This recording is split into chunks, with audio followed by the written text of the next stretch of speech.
नमस्ते, स्वागत छ यहाँहरूलाई मेरो च्यानलमा। आज म यहाँहरूलाई टर्कीको मासु बनाएर देखाउँछु।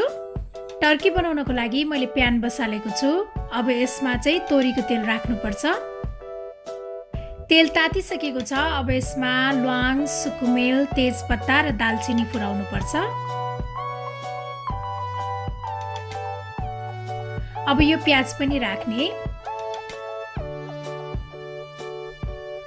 प्याजलाई चाहिँ रातो हुने बेलासम्म भुट्नुपर्छ।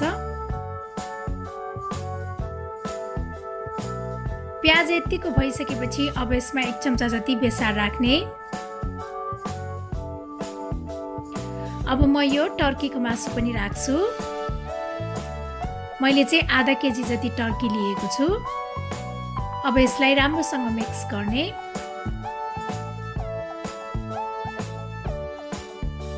अब यसलाई एकैछिन भुट्नुपर्छ।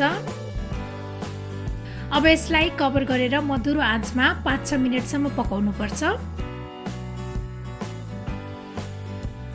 5-6 मिनेटपछि यतिको भएको छ।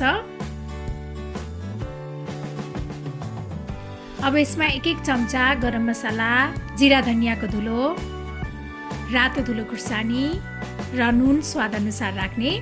त्यस्तै मैले पिसेको अदुवा लसुन पनि राखेँ। अब यसलाई राम्रोसँग मिक्स गर्ने र अब यसलाई यतिकै 1-2 मिनेटसम्म मसला पकाउनु पर्छ।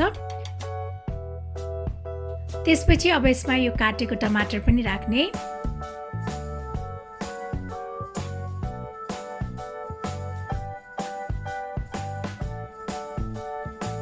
अब यसलाई कभर गरेर मिडियम आँचमा अर्को 5-6 मिनेटसम्म पकाउनु पर्छ।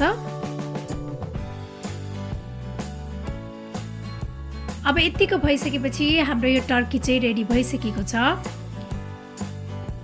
अब यसमा काटेको हरियो धनिया पनि राख्ने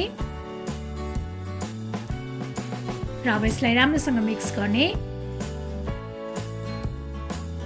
मैले चाहिँ यो टर्कीको मासुलाई तातो भातसँग सर्भ गरेको छु।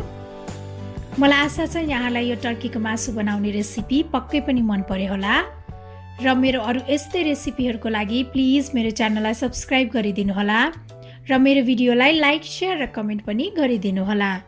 Thank you for watching. Bye by.